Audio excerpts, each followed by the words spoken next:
우리 함께 찬양하시겠습니다. 내가 어둠 속에서.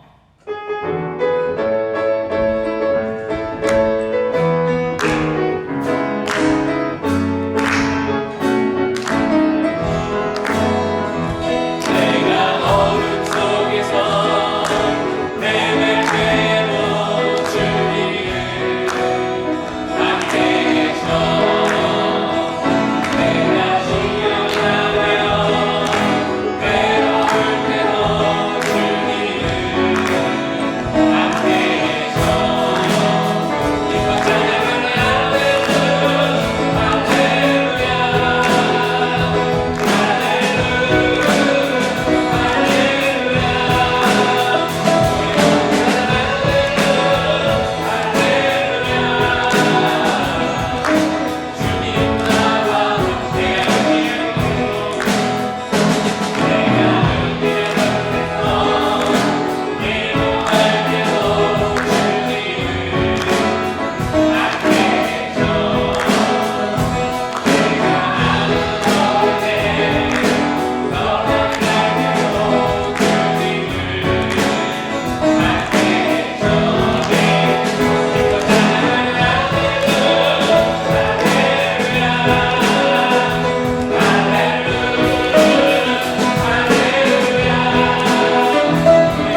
혹시 성경 일독을 해보신 적 있으신가요?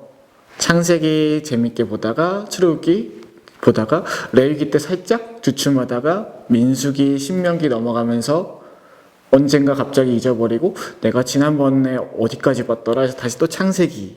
혹시 이런 경험 없으신가요? 네, 제 경험입니다.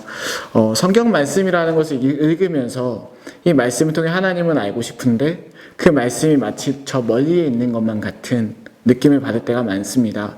그런데 사실 말씀을 우리가 알아가고 그것도 맞지만 하나님께서 우리에게 이 말씀이 우리에게 다가와 주는 것이 더 정답입니다. 오늘 사무에서 말씀을 함께 나누면서 우리가 말씀 앞에 나아가는 것이 아니라 말씀이 우리에게 어떻게 다가와 줬는지, 그리고 앞으로 그 말씀이 우리 삶 가운데 어떠한 일들을 하시는지를 초점을 두고 말씀 속에 들어갔으면 좋겠습니다. 아이 사무엘이 엘리 앞에서 여호와를 섬길 때에는 여호와의 말씀이 희귀하여 이상이 흔히 보이지 않았더라. 엘리의 눈이 점점 어두워가서 잘 보지 못하는 그때에 그가 자기 처소에 누웠고 하나님의 등불은 아직 꺼지지 아니하였으며 사무엘은 하나님의 궤 있는 여호와의 전 안에 누웠더니 여호와께서 사무엘을 부르시는지라. 그가 대답하되 내가 여기 있나이다 하고 엘리에게로 달려가서 이르되 당신이 나를 부르셨기로 내가 여기 있나이다 하니 그가 이르되 나는 부르지 아니하였으니 다시 누우라 하는지라. 그가 가서 누웠더니 여호와께서 다시 사무엘을 부르시는지라. 사무엘이 일어나 엘리에게로 가서 이르되 당신이 나를 부르셨기로 내가 여기 있나이다 하니 그가 대답하되 내 아들아 내가 부르지 아니하였으니 다시 누우라 하니라. 사무엘이 아직 여호와를 알지 못하고 여호와의 말씀도 아직 그에게 나타나지 아니한 때라.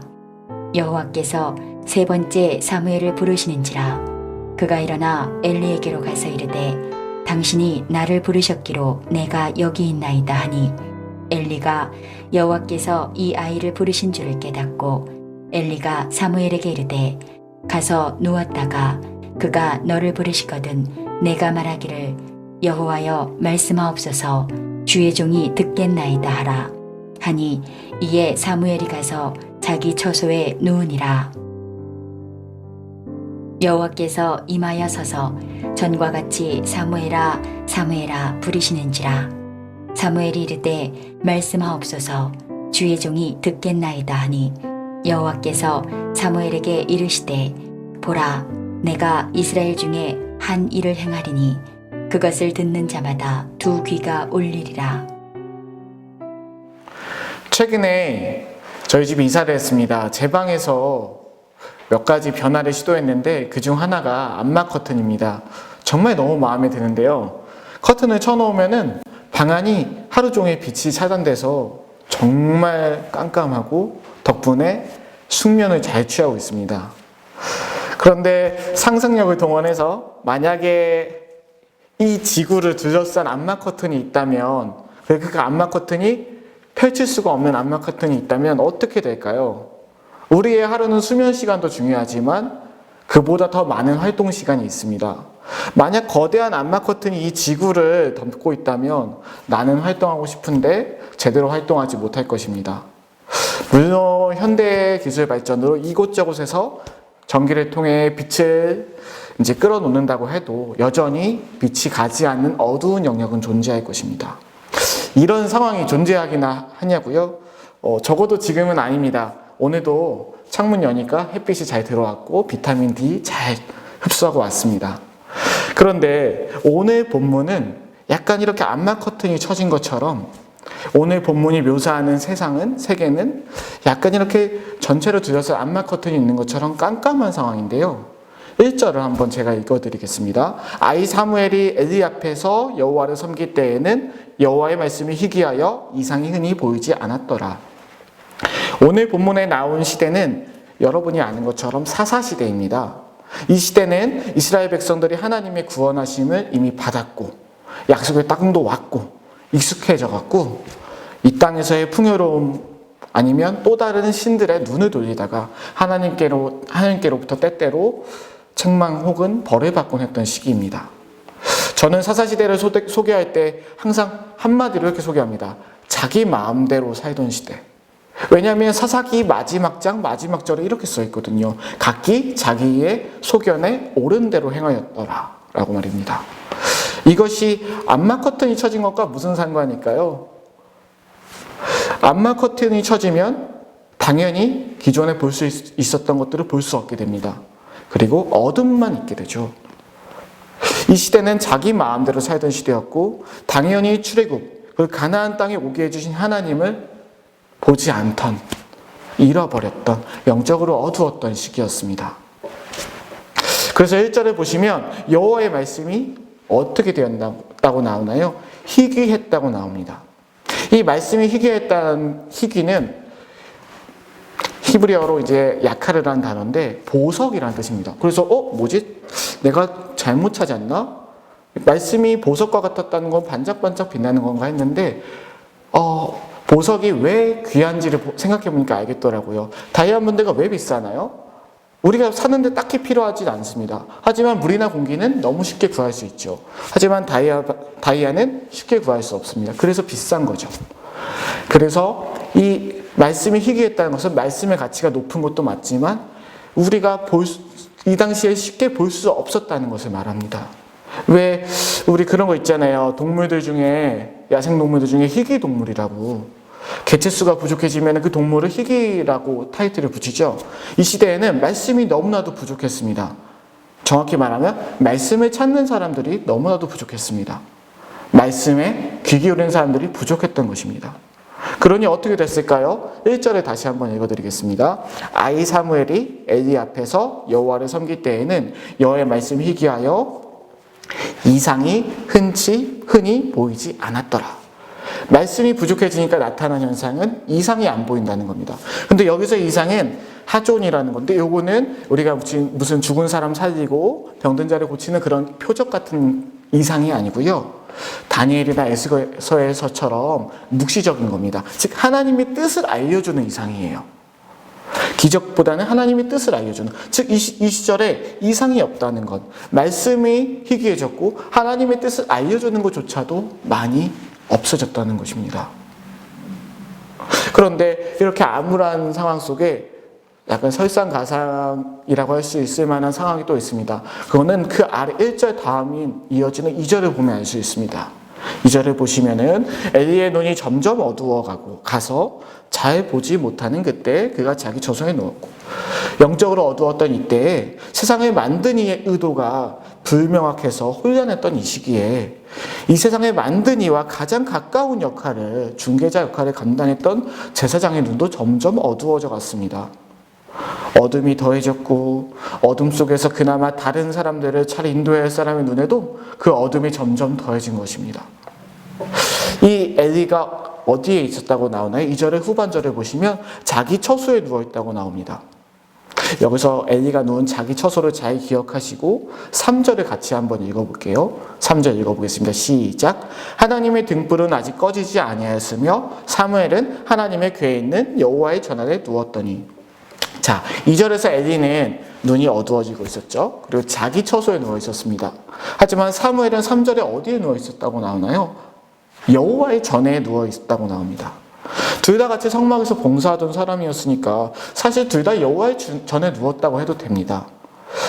또 사실 사무엘도 9절을 보시면은 자기 처소에 누우러 갔다고 나와요. 하지만 여기서는 굳이 엘리는 자기 처소, 사무엘은 여호와의 전에 누웠다고 나옵니다. 이거는 우리가 3절 후반부를 다시 한번 보면은 왜 구별했는지 알 수 있는데요. 3절 후반부 제가 읽어드릴게요. 사무엘은 하나님의 궤에 있는 여호와의 전 안에 누웠더니. 사무엘의 당시의 직책은 제사장을 돕는 사환이었어요. 인턴이죠. 그를 굳이 3절에서 여호와의 전에 있었다고 쓴 이유, 그것은 사무엘이 누운 여호와의 전에 하나님의 여호와의 궤가 있었기 때문입니다. 하나님의 궤는 무엇일까요? 궤 안에 들어있던 물건을 보면은 뭐가 있었을까요? 십계명, 하나님의 말씀이죠. 출애굽하고 당신의 백성을 새롭게 하신 하나님께서 언약 백성을 처음으로 주신 말씀입니다. 이 말씀이 있는 곳에 오늘 사무엘이 누워 있었다는 겁니다. 그런데 이 말씀이 누워있는 사무엘을 알려주기 전에 3절 전반부에 이런 표현이 나옵니다. 하나님의 등불이라는 표현이 나옵니다. 이 등불이라는 거, 제가 좀 전에 암막 커튼 이야기를 했었죠. 방에 암막 커튼이 생긴 이후로 제가 예전에는 아침에 일어날 때 그냥 알람만 끄고 일어났거든요. 근데 암막 커튼이 생긴 다음에는 알람 끄기 전에 끄고 난 다음에 한 가지 더 동작이 추가됐습니다. 뭘까요? 알람을 끄고 너무 어두워서 바로 일어나면 정말 못 일어나겠더라고요. 그래서 살짝 손으로 창가를 탁 칩니다. 그래서 암막 커튼이 살짝 손바닥만큼이라도 살짝 벌어지게 해요. 빛이 팍 들어오거든요. 그러면 이제 그제서야 조금씩 부스스 하면서 일어납니다. 그래서 알람 5분 정도 더 당겨서 맞췄습니다. 마찬가지입니다. 하나님의 등불. 하나님의 등불이라는 빛이 있었기 때문에 이런 어둠, 1절에서 묘사했던 말씀에 희귀했고 그 이상 또한 보이지 않던 시대에 여전히 하나님의 등불이 있었다는 겁니다.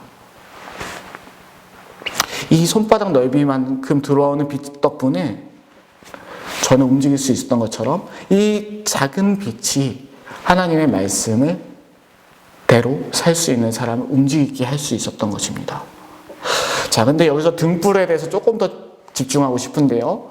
등불이라는 단어가 이 히브리어 똑같은 단어가 쓰인 두 곳을 좀 설명하면서 이 등불이 단순히 빛이 아니라 또 어떤 의미가 있는지 알려드리고 싶습니다. 사무엘하 21장 17절을 제가 읽어드리겠습니다. 수르의 아들 아비새가 다윗을 도와 그 블레셋 사람들을 쳐 죽이니 그때 다윗의 추종자들이 그에게 맹세하여 이르되 왕은 다시 우리와 함께 전장에 나가지 마옵소서. 이스라엘의 등불이 꺼지지 말게 하옵소서 하니라. 여기선 뭘까요? 왕을 가리킵니다. 여기서의 등불은 왕을 가리키고 있죠. 자, 다음은 잠언입니다. 잠언 24장 20절을 보시면 대저 행각자는 장래가 없겠고 악인의 등불은 꺼지리라. 여기서는 장래, 즉 등불이 꺼지는 건 미래가 없는 것을 보여주고 있습니다. 즉 정리하면 오늘 나온 하나님의 등불, 여호와의 등불은 왕이신 하나님의 통치도 가리키고 있고요. 또한 그 당신의 백성들을 보살피는 미래에 대한 보장도 담고 있습니다. 더욱 중요한 건 뭘까요? 3절을 다시 보시면 하나님의 등불 앞에, 그러한 여호와의 등불 앞에 그러한 등불이 아직 꺼지지 않았다는 것입니다. 어둡기만 보였던 그 시절에 아직 꺼지지 않았다는 것이죠. 하나님의 등불은 어둠 속에서 올바로 세상을 바라볼 수 있는 안목을 주고요. 일어나서 활동할 수 있는 능력, 즉 삶을 살아갈 수 있는 이유와 원천이 됩니다.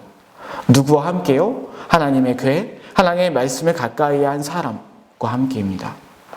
하지만 사무엘이 대단해서 이렇게 하나님의 말씀과 같이 산 것은 아닙니다. 물론 사무엘은 엘리의 말대로 순종도 했고 하나님의 부르실 때도 순종했습니다. 근데 너무나 놀라운 게 있는데 하나님께서 사무엘을 부르셨을 때 그러면 사무엘아 사무엘아 내가 너 이렇게 지켜봤다라고 말씀하셨을까요? 아니요. 정작 하나님께서 사무엘을 부르셨을 때 사무엘이 하나님께 음성을 처음 들었을 때 들은 이야기는 자기와 관련된 이야기가 하나도 아니었습니다. 본문 11절과 12절을 제가 읽어드리겠습니다. 여호와께서 사무엘에게 이르시되 보라 내가 이스라엘 중에 한 일을 행하리니 그것을 듣는 자마다 두 귀가 울리리라. 자, 11절 읽으면서 저는 생각했습니다. 드디어 하나님께서 사무엘을 이 어둠 가운데 있던 시대에 하나님께서 당신의 사랑하는 사람들을 불러서 보라 내가 이스라엘 중에 한 일을 행하겠다. 하나님이 할 일을 말씀하시는구나 기대했습니다. 하지만 이어지는 12절을 보면 이렇게 나옵니다. 내가 엘리의 집에 대하여 말한 것을 처음부터 끝까지 그날에 그에게 다 이루리라. 모세나 이사야를 부르시던 것과는 확실히 다릅니다. 말씀을 무시하고 자기 마음대로 살던 시대에 하나님께서 자신의 계획을 알려주시려고 사무엘을 부르시는 장면인데 정작 사무엘과 관련된 이야기가 하나도 없다는 것이죠. 그리고 본문을 계속 다시 한번 읽어봤습니다. 뭐지? 사무엘을 부르시면 도대체 뭘까? 그런데 제가 이렇게 생각하는 거, 저 자신부터가 결국 말씀하시는 하나님보다 말씀을 듣는 나에게 너무 초점이 있다는 것을 알게 됐습니다. 여기서의 초점은 말씀하시는 하나님께 듣는 사무엘의 태도입니다. 9절을 같이 읽어볼게요. 시작. 이에 사무엘이 이르되 가서 누웠다가 그가 너를 부르시거든 내가 말하기를 여호와의 말씀하옵소서 주의 종이 듣겠나이다 하라. 이에 사무엘이 가서 자기 처소에 누우니라. 하나님의 음성을 처음 듣는 순간이었지만 사무엘은 자신과는 어떻게 보면 상관이 없는 엘리의 이야기를 들었습니다. 그러나 그의 태도는 어땠을까요? 겸손한 태도였습니다. 그저 말씀하시는 것을 듣는 데에 대한 철저하게 초점이 맞춰진 겸손함이었습니다. 사무엘이 하나님의 전에 누운 자로 묘사된 이유, 하나님의 말씀과 함께 있던 자로 묘사될 수 있었던 이유는 다른 사람들처럼 말씀을 희귀하게 여기지 아니하고 소중히 여겼다는 데 있습니다. 이것은 오늘날 우리가 듣고 읽기도 하는 말씀에 대한 우리의 태도가 어때야 되는지를 알려줍니다. 우리가 오늘날 접하는 말씀은 암막 커튼 안에 있던 우리가 그저 사회에서 말하는 뉴스, 세상의 많은 사건들 속에서 이 사회는 너무 어둡고 너무 현실적이야 라고만 우리에게 이 사회에 대해서 올바로 바라볼 수 있게 해주고 또한 어떻게 활동할 수 있는지를 알려주는 그런 것을 비춰주는 말씀이 우리에게 오늘날 비춰진 하나님의 등불입니다. 그 등불은 여전히 비춰지고 있습니다. 제가 설교 초반에 암막 커튼을 말씀드린 것처럼 원래 방 안에 암막 커튼이 있을 때는 아무것도 안 보이고 어둠밖에 없거든요. 그런데 이 방 안에 있는 사람은 어둠밖에 안 보이지만 이 방 너머에 암막 커튼을 열었을 때는 뭐가 있나요? 나무도 있고 새소리도 있고 햇빛도 있고 푸른 하늘도 있습니다. 매우 아름다운 것들이 있습니다. 지구를 덮고 있는 암막 커튼도 마찬가지겠죠. 지구를 벗어나면 강렬한 태양빛, 수많은 별들이 있습니다. 그러나 이렇게 암막 커튼을 열어보려는 사람 많지 않습니다. 그저 그 암막 커튼 속에서 어떻게 적응하고 어떻게 내가 생존해 나갈 것인가. 그래서 그 흐릿한 윤곽에만 만족하고 어떤 애는 그 어둠 때문에 걱정도 하면서 살아갑니다. 그러나 그 안에서 아무리 시력이 좋은 장치들을 만들어봤자 이 암막 커튼 너머에 있는 원래의 아름다움은 볼 수 없습니다. 조금만 더 용기를 내서 커튼을 손바닥만큼이라도 열어젖히면 그동안 자신이 보지 못했던, 겪어보지 못했던 혹은 걱정하기만 했던 것들을 다 해결할 만한 비교도 안 될 것들이 새롭게 보일 텐데도 말입니다. 그것이 우리의 삶에 이러한 역할을 해주는 게 우리의 삶의 하나님의 등불이고요. 아직 꺼지지 않은 그런 하나님의 등불은 하나님의 말씀입니다. 하나님께서는 우리에게 말씀을 주셨습니다. 우리는 그 말씀으로 세상을 바라보는 사람들입니다. 그 말씀에 비춰지는 것으로 판단하며 살아갑니다. 우리가 보기에 세상이 혹은 상황이 어둡게 보일지 몰라도 여전히 하나님의 등불은 비춰지고 있다는 사실이 중요합니다. 그 비춰지는 말씀에 겸손히 듣는 사람, 우리 모두가 그 가운데 그런 하나님의 전에 누운 사람으로서 그 은혜를 누리며 살았으면 좋겠습니다. 그 은혜 가운데 사는 사람들은 그 어둠 너머에 있는, 커튼 너머에 있는 아름다운 그의 나라를 기대하며 살게 될 것입니다. 왠지 말씀이 오늘날 우리가 사는 현실과 동떨어진 것 같다는 느낌을 받을 때 한 가지를 기억했으면 좋겠습니다. 그럼에도 하나님의 등불은 아직 꺼지지 않았다는 사실입니다. 오늘도 여전히 하나님은 우리에게 말씀으로 자신의 뜻을 알려주고 계시고요. 그래서 우리는 이 정도면 난 다 알고 있어 하고 말씀을 덮을 것이 아니라 무궁한 사랑과 생명이 흘러나오는 말씀 안에 깊이 들어가야 될 것입니다. 오늘의 기도 시간 속에서는 말씀에 대한 우리의 태도를 다시금 재확립하고 그러한 가운데 우리에게 말씀하시는 하나님의 뜻 안에서 나아갈 수 있는 우리가 되기를 기도합니다.